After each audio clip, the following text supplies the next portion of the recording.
Hey guys, welcome back to my channel. I'm Kim, and in today's video I'll be covering one of the most common questions that I get, which is how do I edit my photos, what filters I use, programs, tips for beginners. I thought I would put it all into one video, that way I can refer people to this. I think it's easier for me to actually show you what I'm doing rather than just typing it out in an email. So hopefully this video can answer some of the questions that you guys have. So there's a few different ways that I edit my photos.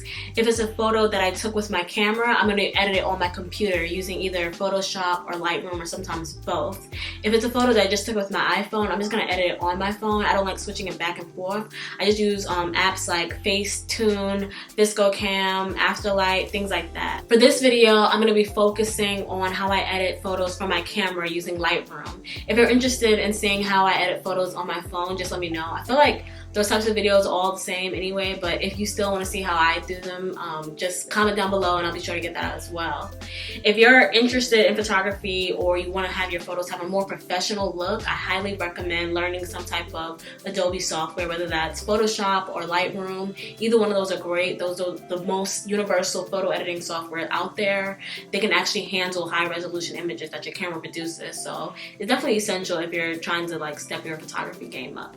So I'm going to be editing on my computer and I'm going to share the screen so that you guys can see what I'm doing. Hopefully this whole setup works out. It's kind of an experiment, but we'll see.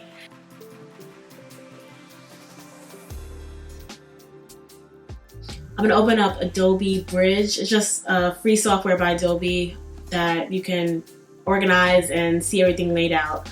I have a whole bunch of photos here. They're just old photos that I never got around to editing. So I'm going to edit a couple of these. I'm not going to do all of them because it's a lot. I'm going to edit a few of these and you can see how I apply what I use to these different types of photos. I want to show a variety of different types of photos. An outdoor photo, indoor with natural lighting, indoor with artificial lighting. Just different settings, because when you edit photos, it's not like a one button fixes all, because every photo is different. So what I tell you exactly the settings that I use is not going to work exactly for your photo, but hopefully with the tips that you see here you could apply it to how you need to use it for your own photos. Now I'm going to go ahead and open up Lightroom. It was not going to be like a tutorial because it's just going to be way too long. There's tons of tutorials on how to use Lightroom, how to use Photoshop. I'm just going to show you what I use and just very simple basic. Okay, so this is how it looked when you first open up the software. I already imported the images, so next I'm going to go over to Developed and I'm just going to click around the photo.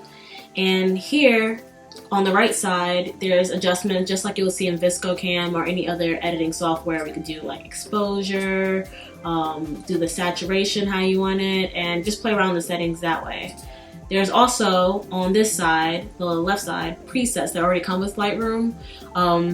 You can do things like, you know, cream tone or cyanotype. I don't really like any of these settings. I feel like they're all kind of just too much.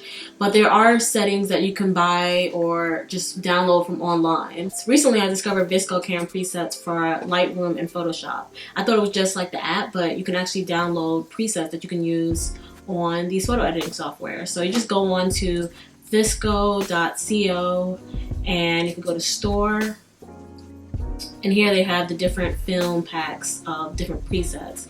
Each pack is $59, which it seems like a lot, but if you're going to be using this, I definitely recommend it. I feel like it's worth it.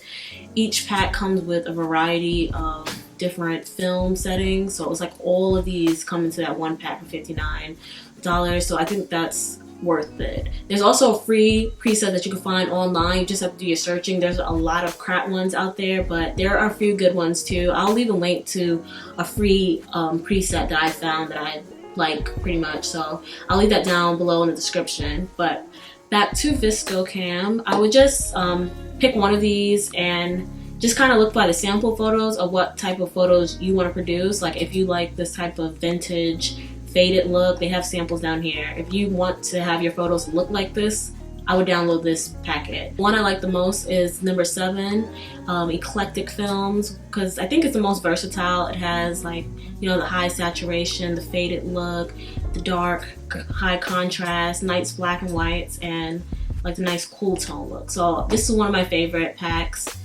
number 7, and I also like number 5 because it has that nice warm vintage look. It just makes everything look super cozy. But going back to Lightroom, I already have all the, let me reset this. I have all the presets down here, and as you can see, like, let's go to number 7. All of these come with number 7. All of these are different varieties that you can do. But when I first got this, I went through all the presets and I picked out my favorite, and I made a folder and put all my favorites in there because I knew like the type of look that I was going for, so I wanted it'd be easier to click through. I won't have to go through like 100 different filters just to get the one I want. So I moved them all to favorite. So I have all my favorites here. When I'm working on a photo shoot or a photo collection that all the photos are gonna look similar, I move them up to current. So for this photo, I already know which ones I'm gonna use. So I'm gonna go down to this one. I like how that looks, so I'm gonna move that up to current. And I also like the way one of the free softwares that I have, the nikon presets. That's the one I'm gonna leave in the description. I like the way this looks, number 5. I'm gonna move that up. I'm just gonna move it up just to show you the differences and why I like each one. Yeah, so if I use this one, it will have that more faded look. This is how it looks in the beginning, and then with the filter. And here, I like it because it's a nice contrast, it's a cool tone. So I think I'm gonna go with this one right here. So right now, the filter, just as it is too intense for my liking. So right now, I'm gonna go to Reset, File, Plugin Extras, and the Fader. This is a plugin that you can download. I'm gonna leave that in the description as well. And the preset that I want. Now I can tone it down a bit. I can make it even more intense. But I'm gonna move this around to like 85.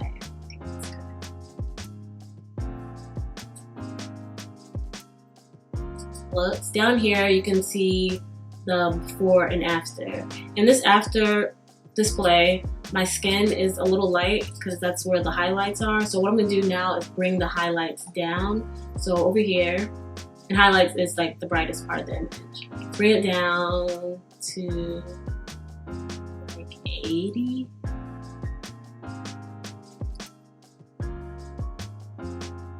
Let's see, 75. That's good. I'm gonna bring the blacks down a little bit. Bring the blacks down to 10.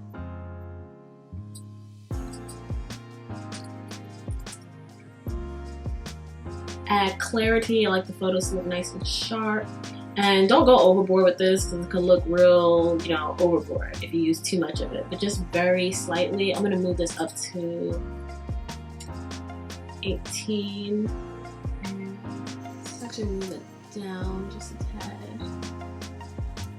I'm gonna scroll down to the specific colors, and here you can adjust specific colors. Like if I just wanted to change the blues, I could move this blue and make it desaturated. So my microphone definitely butted out at this part, but I'm just going in with the green and making a few adjustments. I boosted up the saturation, moved the hue over to the more green bluish side, and turned down the luminance.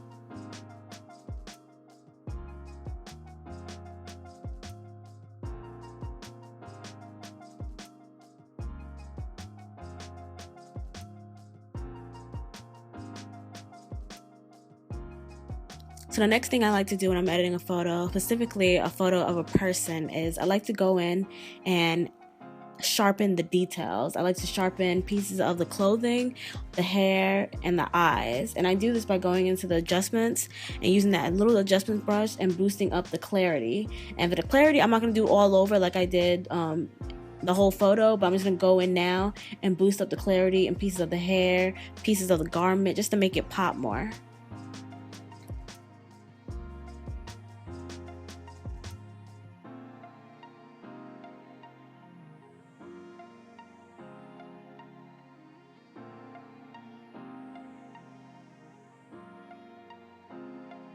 Now I'm going in with the clone stamp tool and touching up some of the blemishes on my face. After I do that, I'm going back in with the adjustment brush, but this time instead of using the clarity, I'm going to use the sharpen, and I'm going to turn that down a little bit so that it can smooth out my skin a little bit.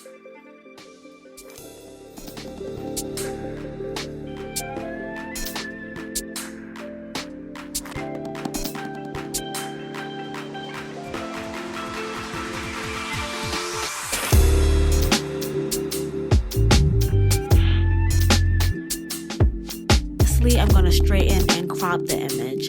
Every time I have a photo that has dominant lines like this photo does around the door frame, I like to line it up and make sure that it's straight. It just throws me off when it's a little bit crooked or a little bit tilted to the side.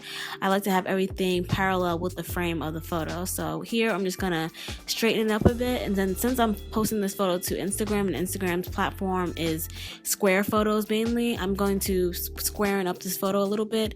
Some of the details like this metal barring I don't think is necessary, so I'm gonna just crop that out.